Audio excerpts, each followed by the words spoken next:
All right, welcome back to another episode of the Ice Bath Sports Podcast. I'm Griff. I'm Matt. And before we get started today, just make sure you guys check out our social media platforms. We're at Ice Bath Sports on TikTok and Instagram, and at Ice Bath Pod on Twitter. And you can also check out the video version of this show on the Ice Bath Sports Podcast YouTube page. Dude just nailed that. Talk about the plug. All right, so first thing we want to do today is talk about our season predictions for this year. We picked out all of our division winners, and we picked out our Super Bowl and who's winning the Super Bowl. So, Matt, if you want to get started with your predictions, go right for it. Sure. So as far as the AFC goes, I have Buffalo winning the East, Baltimore winning the North. AFC South is going to Indy. They're going to steamroll almost everybody in that division. Yeah, I agree. And then I think the Chargers pull through in the West. Sorry, Broncos country. Let's ride. Yeah. But we touched on it quickly at the end of last episode, how we both picked the Chargers and thought it was kind of a hot take. But I think that team's defense has improved so much, and adding like somebody like Khalil Mack to have him and Bosa off the edge, they're just going to be quite unstoppable, I think. And you already had Derwin James in that secondary. You're adding J.C. Jackson. Asante Samuel should take that next step this year. And do we even need to talk about that linebacking core? They couldn't even keep Kaiser White because their linebacking core was so stacked. Yeah, I think that I agree with you on that one. So if we're moving on to the NFC, I have my Philadelphia Eagles taking the East. I have the Packers taking the North. I think their defense carries them. I think the Vikings are going to be a great team this year, but I think Green Bay is just going to get that edge. The South, I have Tampa Bay, and in the West, I have the Super Bowl champion Los Angeles Rams. What do you got for your Super Bowl? For my Super Bowl prediction, I have my Eagles making the Super Bowl, but I have them losing to the Buffalo Bills. I think it should be a great game. I think Buffalo is really going to steamroll everybody in that AFC. They're just that stacked. They're a powerhouse. But Philly, I think, makes it out. You have a great defense, a complete team. If Jalen Hurts can really limit his turnovers and be just a game manager with that rushing ability, I think Philly can really go all the way. Their roster's just that complete. So, all right, so for my AFC predictions, I have the same exact ones as Matt. I've got the Bills out of the East, the Ravens out of the North, the Colts out of the South, and I've also got the Chargers out of the West. NFC, we differ a little bit. I've got the Eagles coming out of the East as well. I just think they're a more complete team. I think they're a better team than Dallas. Dallas's offense scares me, and I just think the Eagles have the edge there. I've got the Vikings coming out of the North. What scares me a little bit about Green Bay is that receiving core, which we touched on a lot in the last episode. I guess you can never really doubt Aaron Rodgers, but I just like the Vikings this year. Out of the South, I don't have Tampa Bay winning it. I do have the New Orleans Saints. wow. Jameis Winston, he's an absolute dog. I don't know. I think they got a really solid offense, and I guess we'll just see. Wouldn't shock me if Tampa wins it, but I had to be a little different. And I also have the Rams win the West. My Super Bowl, though, I have the Bucks in the Super Bowl as a wildcard team, but my Super Bowl champion, LA Chargers. See, I love the Chargers. I absolutely do think that they're going to win the West. Just that team is so good. They have so many superstar players. But it's the Chargers, and every year you kind of get that curse of they make it, they're regular season champions. They make it to the postseason. They don't really get it past a couple games. Kind of like the Dallas Cowboys of the AFC, in my opinion. You had Philip Rivers for so many years, and what did you do with him? Not much. Yeah. I think that management is going to do the same thing with Justin Herbert. I think Justin Herbert's going to be a perennial, Pro Bowler, and even maybe he's going to make first-team quarterback several times in his career. But at the end of the day, I'm not sure he's going to really get a ring. And then, once you have to pay him, you're really going to struggle putting a competing team around him, because he's going to be getting paid. Yeah, I agree. I think this is the year they have to do it. But I don't know. We'll see. I love Herbert this year, though. I do love me some Justin Herbert. quick question for you. I know this is off topic. Do you think Brandon Staley is on the hot seat this year? Oh, 100%. Do you think if he is that lone team, you put all the right pieces in for the Chargers to be that Super Bowl contending team, if he doesn't do it this year, is he in trouble? I think so. Last year, towards the end of the year and after the last week of the season, he was on the hot seat. And, you keep him around, you build up that defense more. But if he doesn't do it this year, I think he's gone. I agree with that. All right, so after our season predictions, we also have some award predictions. You want to start? I'll let you kick it off because all right. your predictions are fresh in everybody's mind right now. I'll let you keep going. All right, so my MVP, I'm sticking with the Chargers here, Justin Herbert. I got Herbert winning MVP. My offensive player of the year, I like Justin Jefferson. I mean, how could you not? Defensive player of the year, I got a little surprise here. I got Micah Parsons. I think if he puts together a 15 to 18 sacks season, gets a pick or two maybe. I know he's not great in coverage, but he could drop back. I think he has a good shot of winning it.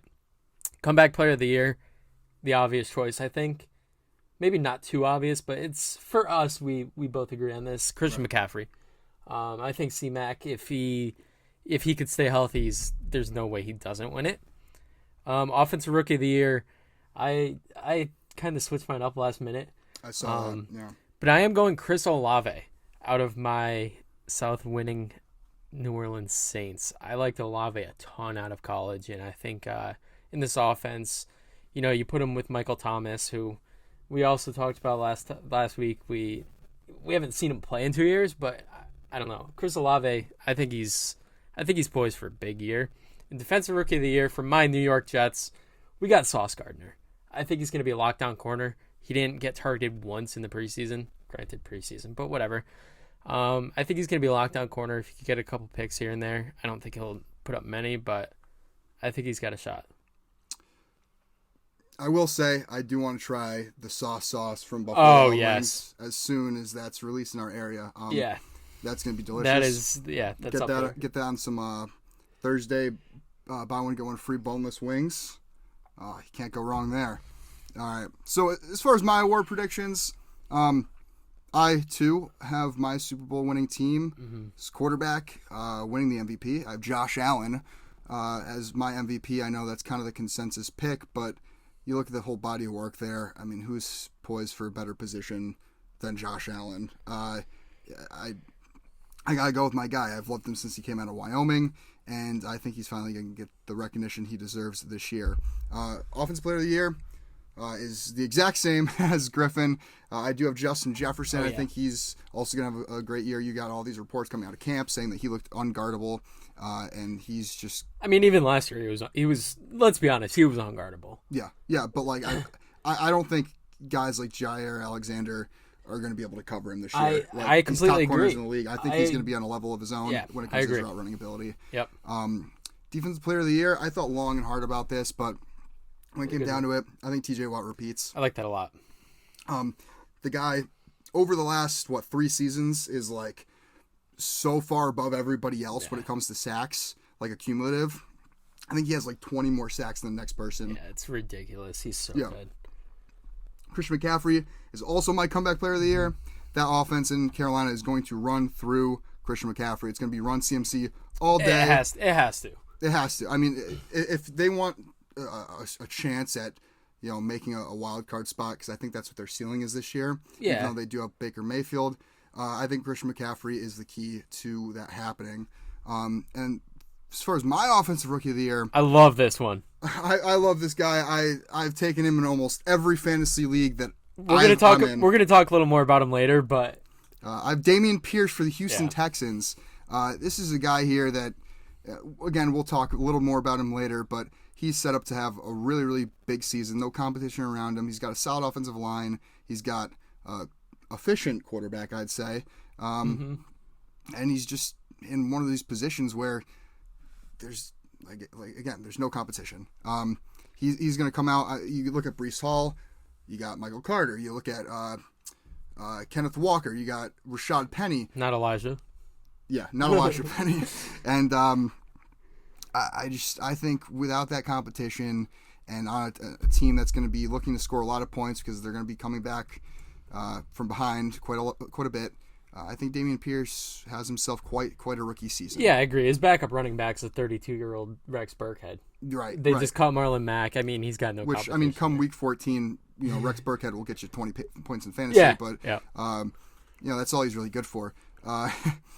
So, I mean, and we're not even talking about Dameon Pierce's preseason. Like, he looked unguardable, or unstoppable, not unguardable. Yeah.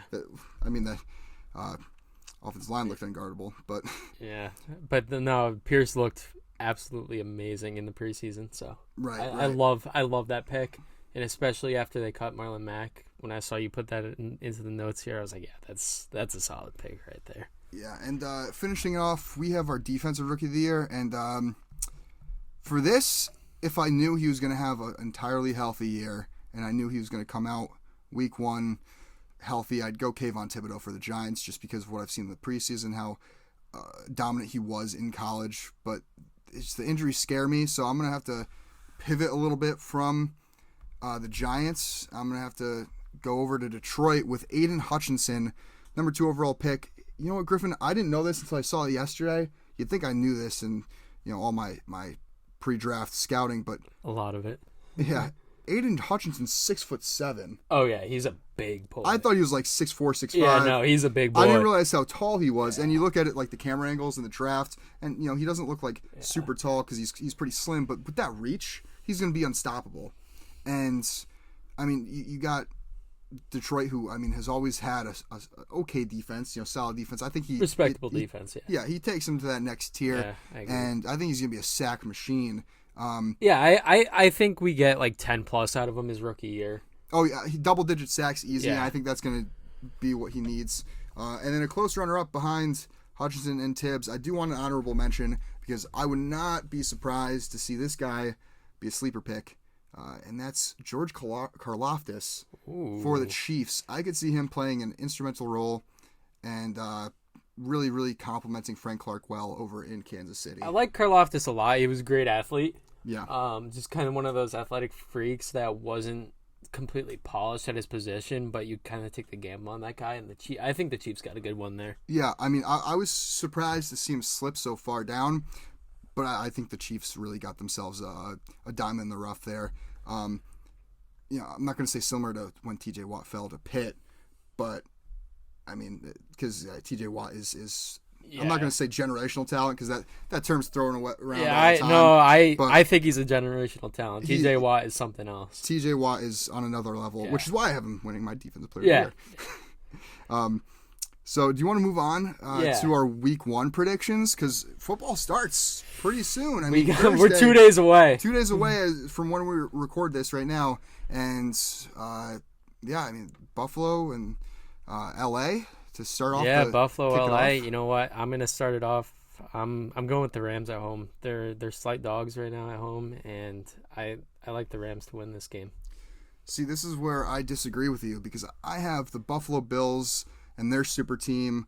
You got a guy like Von Miller who, he kind of knows what the Rams are all about, and he's bringing that knowledge of the Rams and their offense to Buffalo and that defense. I think it's going to be a close game. It's going to be a great game for sure. Definitely going to be one of the best games of the year. I was just going to say, this is probably going to be a top 5, if not top 3 game of the year. And what a way to kick off the season. Oh, it's awesome. I can't two of the wait. best teams and a potential Super Bowl matchup. Yeah, here. It really could be. Yeah, so I have Buffalo. I think Buffalo has that slight edge. And we didn't disagree on many of these picks. That was one of them, though. Yeah, that was one of the 3 picks that we actually disagreed on. We're not always on the same page, although it may seem that way sometimes. Yeah, for the most part, we pretty much are. But all right, so going into the Sunday games, we got New Orleans at Atlanta. I've got New Orleans in this one. I also have New Orleans. I think Atlanta's not going to win many games this year. No, Atlanta's not going to be very good. We got San Fran at Chicago. San Fran, I think it's a pretty easy pick. Chicago's one of those teams where I don't think they're going to win many games. So yeah, I agree with that. You picked that one too. I think Eli Mitchell has a day because I think that the score is being run up in San Francisco, and it's just going to be demolition derby on Chicago. And I think Elijah Mitchell goes for probably over 100 yards, maybe a pair of tutties. I love that. As a proud Elijah Mitchell owner in fantasy, I do love that pick. We got Pitt at Cincinnati. I think I'm going Cincinnati here. I think you did too. Yeah, but I will say this was a bit of a toss-up for me because I think Pittsburgh is going to have that defense. I think Cincinnati, hear me out, I think they're going to have a little bit of a Super Bowl hangover. You see it a lot with these teams that lose in the Super Bowl and they come back next season and, there's just this cloud of disappointment that looms over them and it's almost just unlucky. Yeah. I think that they're going to be victims of that, and I could definitely see them losing week 1, but with the improvements that they made in this offseason, I'm going to have them take the slight edge over Pitt. I agree. We got New England at Miami. I've got Miami in this. Yeah, I don't think New England's going to be all that good this year. I don't think Mac Jones is I'm not even going to use the word ceiling because I think he's already at it. I think coming out of college, it's the best he's going to get. I don't think there's going to be much more room for improvement. I think he's a game manager at best. As much as I joke about calling him like mid Jones and stuff, I think he is pretty much right in the middle there. Is like a mid-tier quarterback. Right. He's going to win you games, no doubt. Yeah. But against this new look Miami offense, they're gearing up. They've been preparing for this game all offseason. I know you can never count out Belichick, but I think a lot of people are starting to question good old Bill's sanity here as he gets up in his older age and some of the old school tactics he's been using and employing. I think Miami with Mike McDaniels, he's got that spunk. I love Mike McDaniels. I really think that he's the type of guy that's going to take Miami to that next level, and I could really see Miami still in a playoff spot. All right. Baltimore at the Jets. I got Baltimore. Pains me, but the Jets just aren't going to be good this year. Yeah, I'm sorry, Griffin. I don't think we need to discuss this. Yeah, we don't need this to. one much. I got Baltimore as well. We got Jacksonville at Washington. This was a very close toss-up one for me. Mm-hmm. I think this is the start of the Carson Wentz revenge tour. I got Washington in this, obviously. I also have Washington. I've always been a Carson Wentz truther. You have. Yep. I could attest to that. I'm a huge fan of Wentz. Always have been, even after what happened and transpired in Philadelphia. But I think he gets a really bad rep. I think he takes that Washington offense to the next level. And I think Washington wins here in that Carson Wentz, Doug Peterson revenge game. Yeah, I agree. We got Cleveland at Carolina. The Baker Mayfield revenge game. I don't think he gets much revenge. I got Cleveland in this one. I think the run game for Cleveland is just going to be too good. And I think that's what we'll see for a couple weeks. But we'll see. But I do have Cleveland, and I think it's going to be a close one. Now, this is the second game that we disagree on because I love Baker Mayfield. I love his personality. And, he's made some comments about this Carolina Cleveland game, and I really think he puts a hurt into Cleveland. I think, there's a lot going on in Cleveland. I think that locker room is more divided than the media is letting on. Oh, yeah. You have, all the things that happened with Deshaun Watson. Trading Baker. Baker. I think you lost the trust of a lot of those players in that locker room. I don't think that they're going to be playing with their entire heart into it like someone as Detroit is going to this year. And I like Stefanski as a coach, but he doesn't really give me big leader vibes. Yeah. If you know what I mean? He doesn't seem like a big player guy. And you trade for Watson, and I think that's really, really going to affect this locker room. You already saw the comments that Jacoby Brissett made. And, Brissett's a great backup quarterback, but he's going to be starting 11 games. I don't have too much faith in Cleveland this season. I don't either. I really think Carolina takes the dub. I think Baker Mayfield, Christian McCaffrey, DJ Moore, they're all going to eat. And, Cleveland's going to have a lot of enemies this year because of what they've done this offseason. So. All right, we got Indy at Houston. I think we're both going Indy here. Yeah. Houston's not going to be as bad. I wouldn't be shocked if this one's actually a pretty close game. I like Houston's offense this year. Mm-hmm. I'm going to touch on a couple guys later on. But, yeah, I've got Indy in this. I couldn't agree more with everything you just said. Indianapolis, they're kind of what they were last year. I think they're going to be a little more consistent. Mm-hmm. Last year they had a really bad start, But, I mean, starting off against Houston, this should be an easy win for them.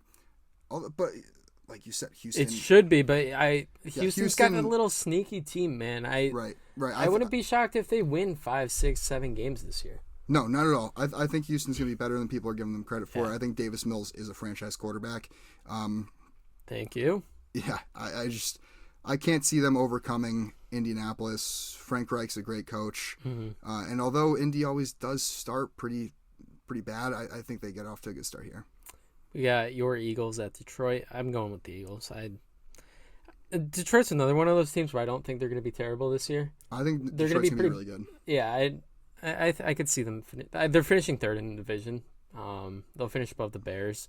I don't think they're going to come close to the Vikings or Packers, but hey. But hey, I will expect them to take a game or two away from the Vikings and Packers because I think they're going to be super competitive. They're fighting for Dan Campbell, my man, and they play with so much heart. I mean, Jared Goff isn't exactly horrible, but like Mac Jones, he's going to win you games. I just don't think that he really has a huge ceiling. So yeah, I also have Philly.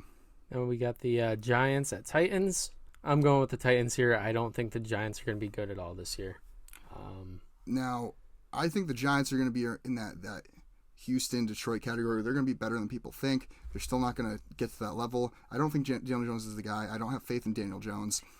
However, I wouldn't be surprised if they were to win more games than people think. But it's not going to be this game. They have a bunch of injuries, definitely on the offense. They're going to be struggling a little bit.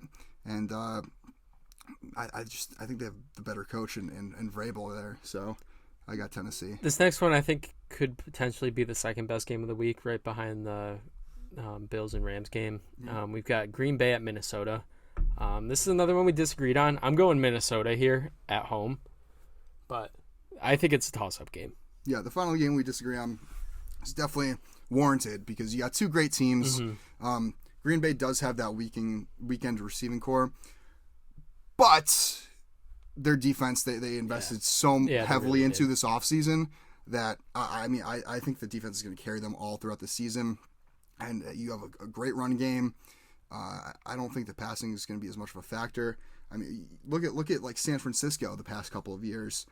They made it to the Super Bowl relying on their run game and their defense. And, once you get to the playoffs, that's all that really matters, your run game and your defense. So I really could see Green Bay making a run for it.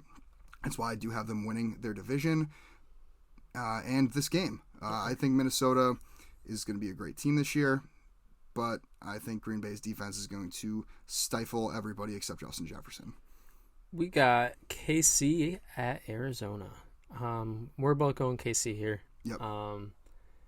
I think this is kind of the game where you really see what Mahomes has to work with.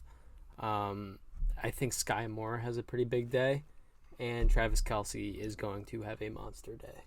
Now, I think the biggest day is going to come from their newest signing in Juju Smith-Schuster. Yep. I think Schuster's going to have a phenomenal day. Arizona's secondary is not that great. I mean, you got two great pieces in Budda Baker and Byron Jones. Byron Murphy, I'm sorry. Byron Jones with Miami.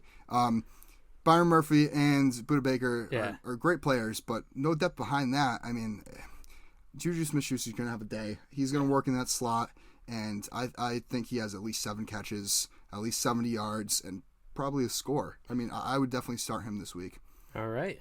Vegas at the Chargers. My Super Bowl champ Chargers. We're going with the Chargers here. I 100% agree with the Chargers. I don't think the Vegas defense is going to be able to slow them down.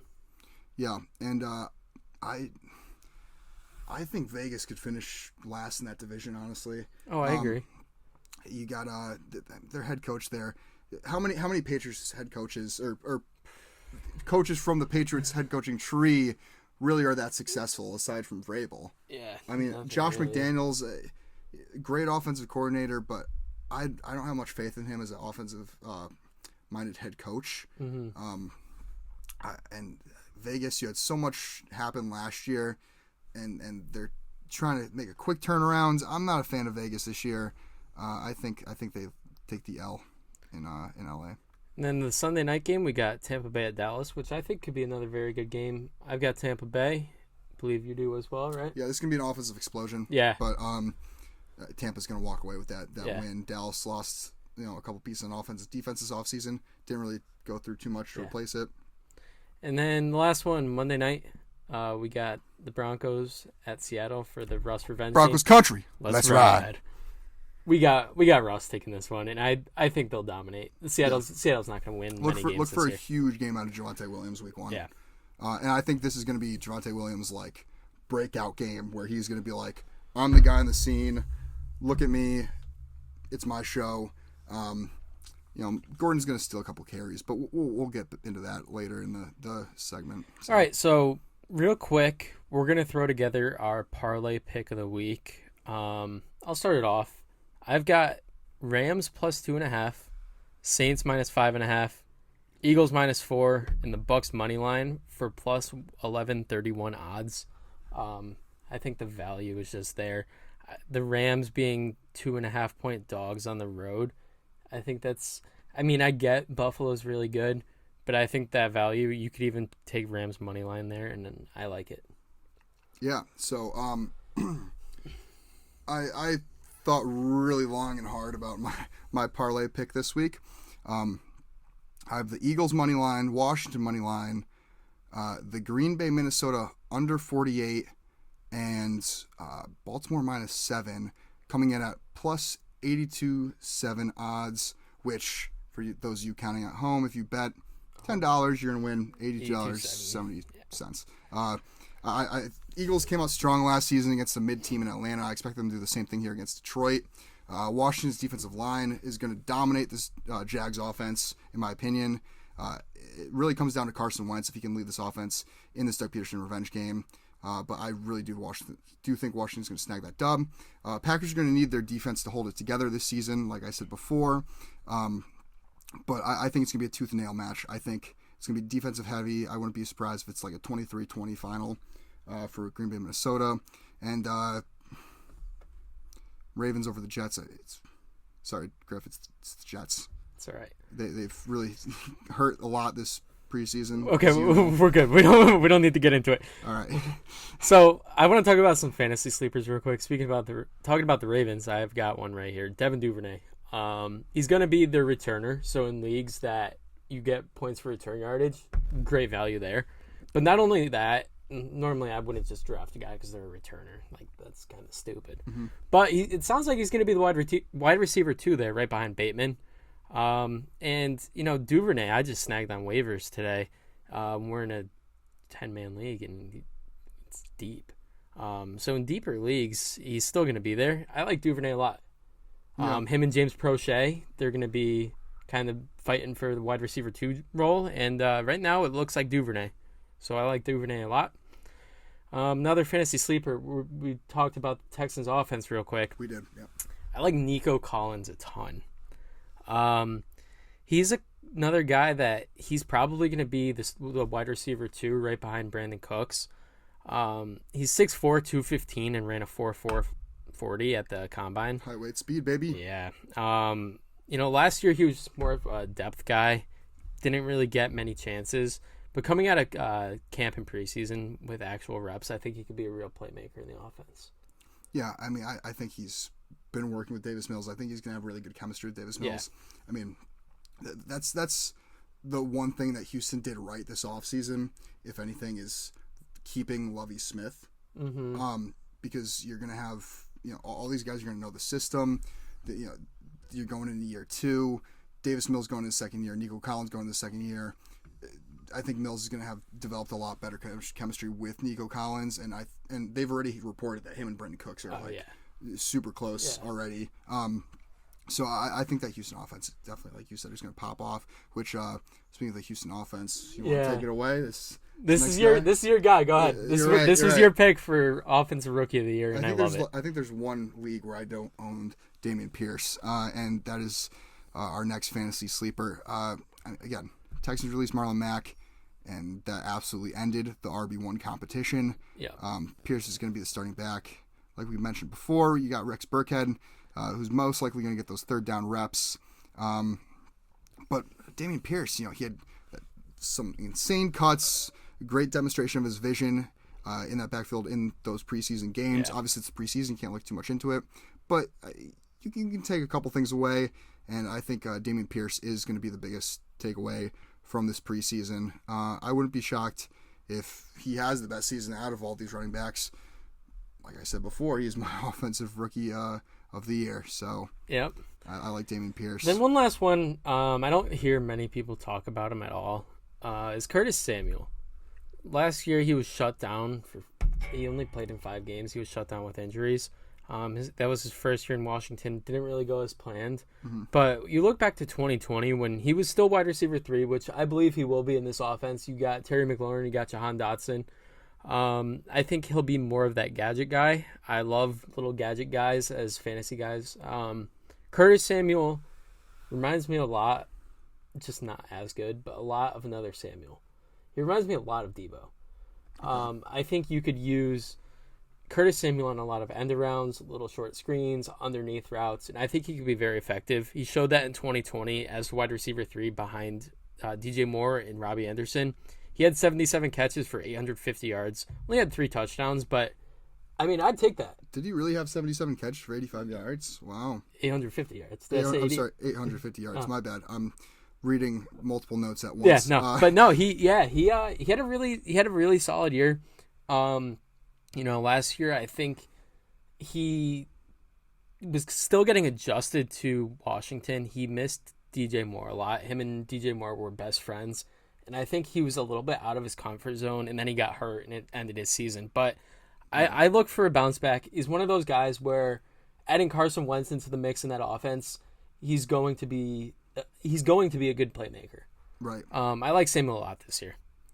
Yeah. I mean, and Carson Wentz, you look in the past, he's always liked those gadget guys. Yes. He look how well he worked with like Darren Sproles.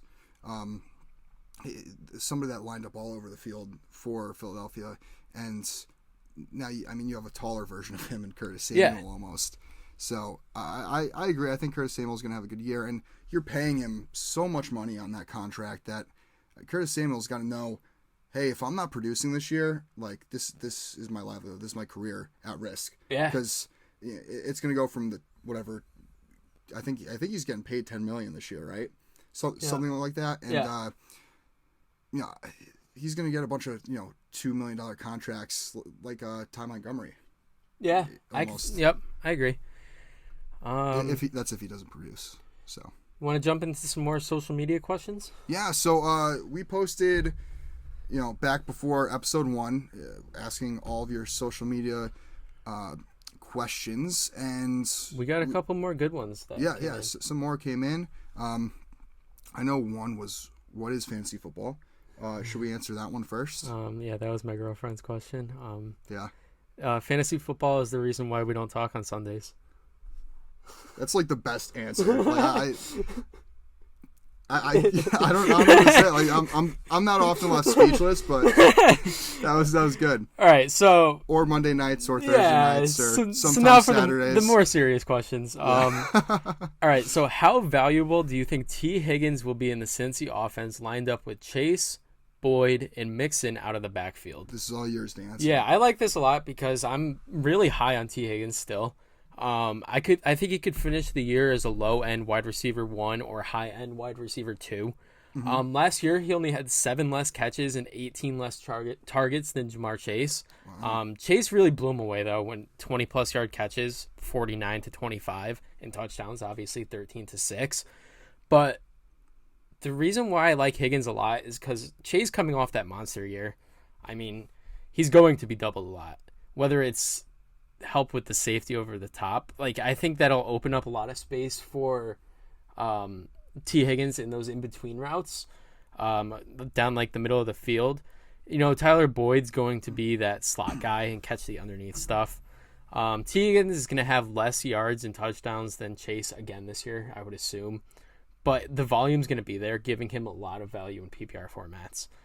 The O-line improved a lot, which should allow Burrow to have more time in the pocket to find Higgins across the middle of the field if Chase is doubled and stuff like that. So T. Higgins, I think the upside is there for a wide receiver 1 on the low end, and I think he's definitely a wide receiver 2 at the bottom end. Yeah. this entire offseason, I really haven't been a huge fan of T. Higgins, if I'm being honest. But the more I think about it, Jamar Chase, if he even has a sophomore slump, T. Higgins is going to be T. Higgins will be the guy. Yeah, he's going to benefit from that. Yeah. And if Chase goes down, all of a sudden T. Higgins is the number one, an elite wide receiver one. Yeah.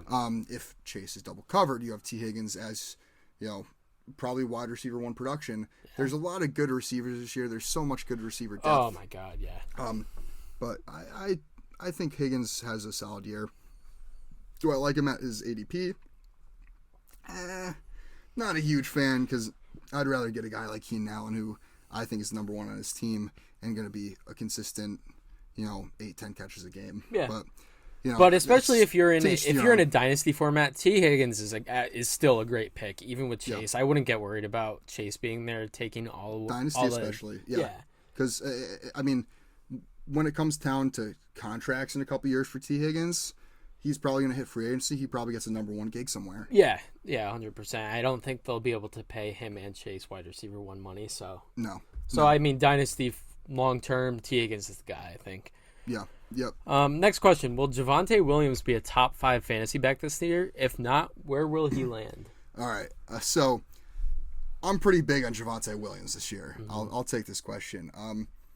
As big as I am, no, he will not finish as a top 5 fantasy back, but I do believe he's going to finish as RB1 in fantasy. Not the RB1, but an RB1. An RB1. Might be low end, but let's break it down a little bit. He split carries last season with Gordon. Literally 50-50. They each had 203 attempts. You can't get any more even than that in a backfield split. Gordon, last year was slightly more productive if you really, really nitpick. He had 4.5 average yards per carry. Williams had 4.4 average yards per carry. But Gordon did have 4 more rushing touchdowns because they used him at the goal line. Yeah. He's going to get those goal line touches. Javonte was used more in the passing game, though. He had 15 more targets for 100 more yards and an extra touchdown in the passing game than Gordon did last season. And Gordon was, more productive, but he did start 16 out of the 17 games. Yeah. That 17th game, Javonte Williams started. So there are a lot of rumors that Javonte Williams is going to be the lead back this year. He's going to be taking over that backfield as a workhorse. As he should be.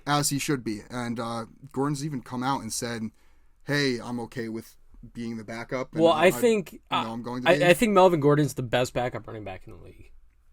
Right next to Kareem. Kareem Hunt. I think Kareem Hunt and him are him and Kareem Hunt neck and neck. Yeah. I agree with that. And I think Javonte Williams finishes as a top 12 fantasy running back just because he's probably going to get a 60-40 split with Gordon if we're being realistic. Yeah. They're not going to totally cut out Gordon out of that backfield because as productive as he was last year. You got to keep Javonte healthy for long term. Right. But you wanna get him those starter reps. But to your point with Breece Hall, Michael Carter was better in North Carolina in a duo. Yeah. And Javonte Williams was his duo. The other half of that duo. So I think the same thing goes here with Javonte Williams. I think Javonte Williams is going to get a lot of catches out of the backfield. I think he's going to get a lot of receiving work. I think that really adds to his upside. And again, if it's a 60-40 split, that's still a 10%. 10%, no, that math can't be right. But, 60-40, the odds are shifting in his favor when it comes to carries. He's going to be utilized a little better, and he's going to be top 12 RB. However, if Denver does move on from Gordon via trade, or if Gordon gets hurt, misses a chunk of time, there is an outlier where, I could see Javonte Williams finishing as top 5 back because he's that talented. I like that. I like that a lot, and I completely agree. I like Javonte Williams a ton. I've got him in one of my dynasty leagues, and I think he's one of, if not the best dynasty picks right now. Probably outside Taylor, but as a running back, I think Javonte Williams is probably RB2 in dynasty leagues. Mm-hmm. So, maybe the volume won't be completely there now, but he's still in his second year, and he showed what he could do last year, so...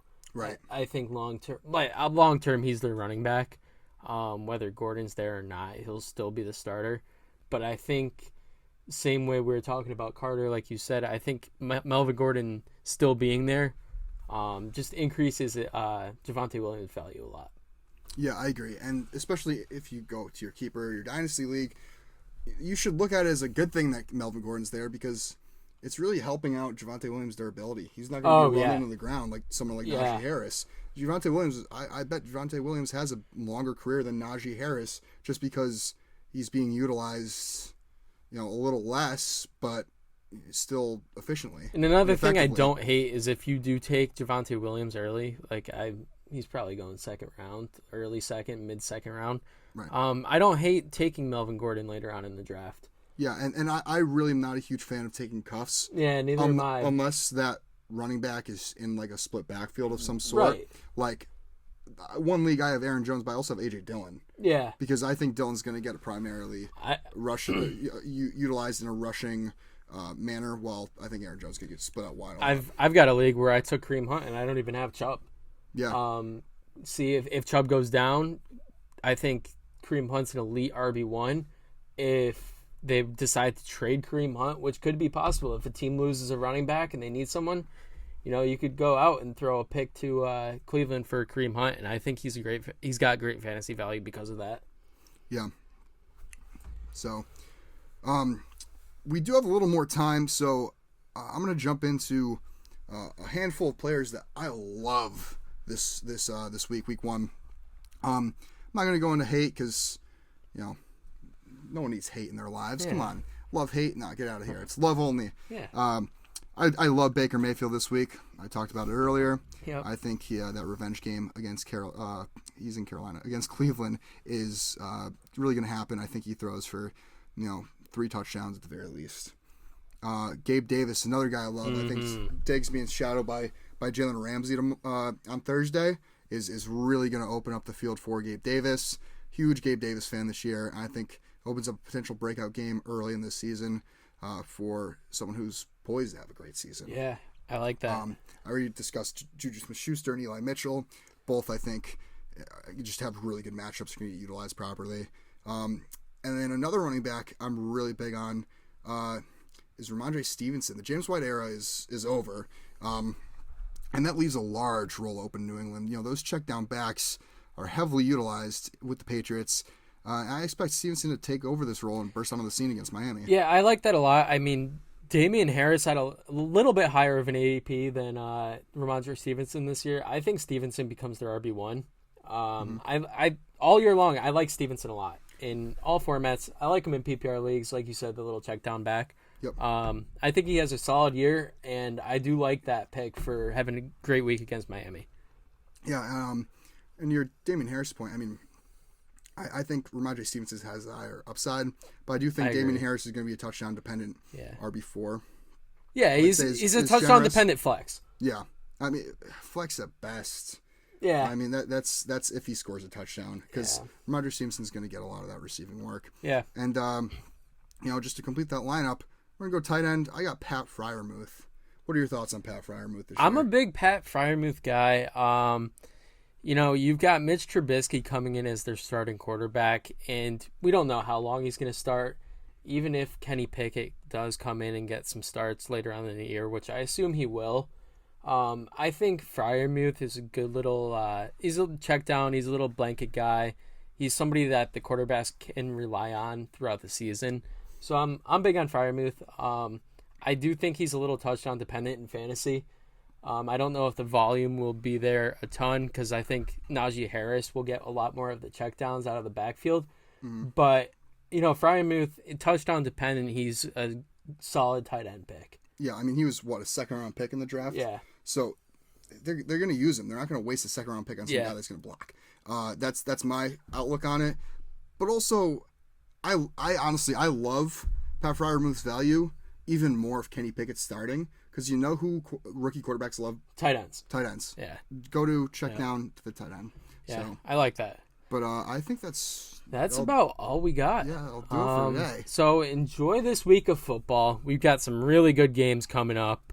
And I'm so pumped. I'm so freaking pumped. Oh, my God. So let us know what you guys have for your picks this week.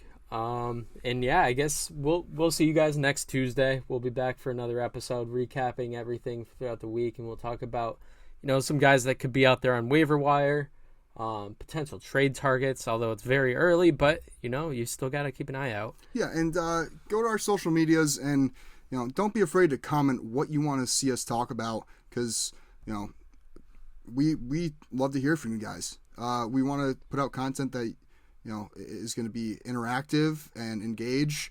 And, it's cool to see your opinions and your thoughts because, that's the best thing about football is that everybody views it differently, Yeah, so if you have any questions, feel free to leave it in the comments, send it in our DMs. We'll be sure to answer them in the following episodes. And, I guess that's pretty much it for today. Yeah, cool. All right, we'll see you guys next week. Thanks for tuning in to the ice bath. Stay cool.